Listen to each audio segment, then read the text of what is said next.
अस्सलाम वालेकुम। उम्मीद है सब खैरियत से होंगे। मैं हूँ आयशा, आप देख रहे हैं YouTube channel Ayesha Arsalan cooking and vlogs.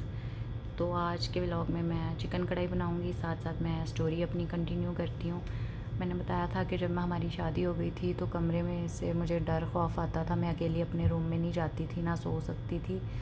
तो इस वजह से फिर मुझे दम करवाना पड़ता था, डेली तकरीबन ही दम करवाती थी तो सुकून मिलता था, वरना मैं खौफ ज़्यादा रहती थी हर वक्त ही।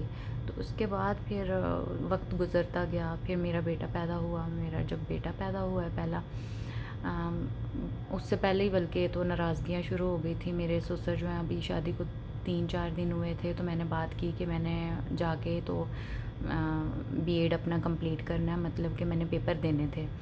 तो क्योंकि शादी के लिए छुट्टियां ली हुई थी, कॉलेज जाती थी, मैं बीएड करती थी रेगुलर, तो इस वजह से मैंने एमए और बीएड किया हुआ है। तो मेरे ससुर ने कहा कि नहीं, तुमने नहीं जाना। फिर मेरे हस्बैंड ने भी कहा, तो लेकिन मेरी मेहनत थी और मैंने इतने सारे पैसे भरे हुए थे, क्योंकि मेरे अब्बू वाहिद कफ़ील थे, घर में कमाने वाले थे, वही फ़ीस पे करते थे। उन्होंने बहुत मेहनत की है हमें तालीम दिलवाने के लिए, तो मैं नहीं ज़ाया करना चाह रही थी। वैसे भी मेरी हर क्लास में माशाल्लाह फ़र्स्ट डिवीज़न आती थी। तो मैंने फिर कहा कि मैंने तो पेपर देने हैं। तो ससुर तब से जो है वो चिढ़ खाने लगे। वो पहले ही शादी के लिए नहीं मान रहे थे, ऊपर से इस तरह हो गया। तो फिर मेरी अम्मी आ गई हैं, आके मुझे लेके चली गई बीएड के लिए।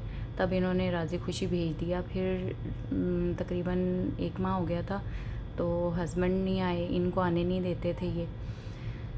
तो मैं पेपरों में बिज़ी हो गई। फिर उसके बाद ये चले गए हैं, जाते हुए मिल के गए हैं, और तब फिर मुझे प्रेगनेंसी भी हो गई। उसके बाद फिर जब प्रेग्नेंट हो गई तो उसके बाद फिर मैं ससुराल आ गई। तकरीबन पेपर देने के बाद, बीएड क्लियर करने के बाद ससुराल आई हूँ, तो वहीं पे रहती थी। जब छिला करना था तो इन्होंने कहा, ससुर ने, कि पहला छिला जो है वो मायके वाले करवाते हैं, तो तुम अभी गई नहीं हो। तो मुझे तकरीबन 8 माह हो गए थे वहाँ पे। तो मेरे हस्बैंड ने भी कहा कि अबू ये छिला जो है यहीं पे करेगी गांव में। तो लेकिन मेरे ससुर नहीं माने, कहते नहीं, इसको इसकी अम्मी के घर भेजो। तो फिर मैंने कॉल किया कि वो कहते ससुर के लोग बातें करेंगे कि पहला छिला जो है वो मायके वाले करवाते हैं, तो ये अभी इधर ही पड़ी हुई है।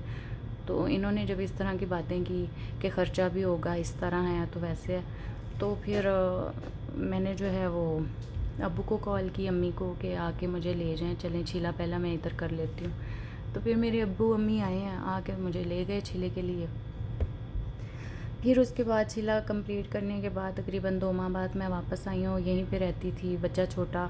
उसके बाद फिर ये होता था कि बच्चा छोटा था तो बड़ा मुश्किल होता था उसके साथ घर का काम भी करना। और फिर ये ज़मीनों वाले थे, तो मेरी खाला जो है वो चली जाती थी कपास वगैरह चुनने के लिए, ज़ाहिर है निगरानी वगैरह करनी होती थी।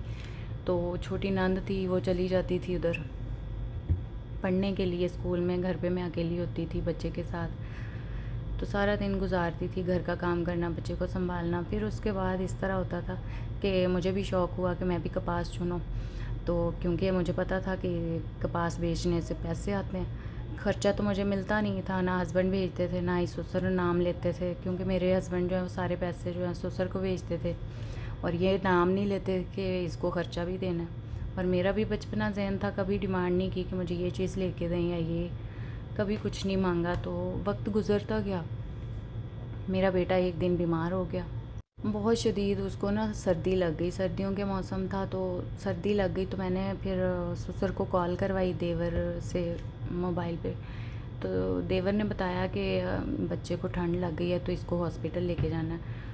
तो ससुर ने कहा कि पैसे नहीं है मेरे पास, तो इसको इधर ही रखो। तो बस इस तरह करके ना बात ख़त्म कर दी। मैंने जो 3 दिन कपास चुनी थी उसके 1200 रुपये हुए थे उस वक्त, 15 साल पहले। तो वो मेरे पास पड़े हुए थे। मैंने देवर को साथ लिया और मैं उसको चिल्ड्रन हॉस्पिटल अपने बेटे को लेके चली गई। वहाँ उसका ट्रीटमेंट करवाया, ड्रिप्स वगैरह लगी। बहुत वीक हो गया वो बेचारा, सर्दी लग गई, नमूनिया हो गया था उसको। इस वजह से बहुत परेशानी मुझे काटनी पड़ी।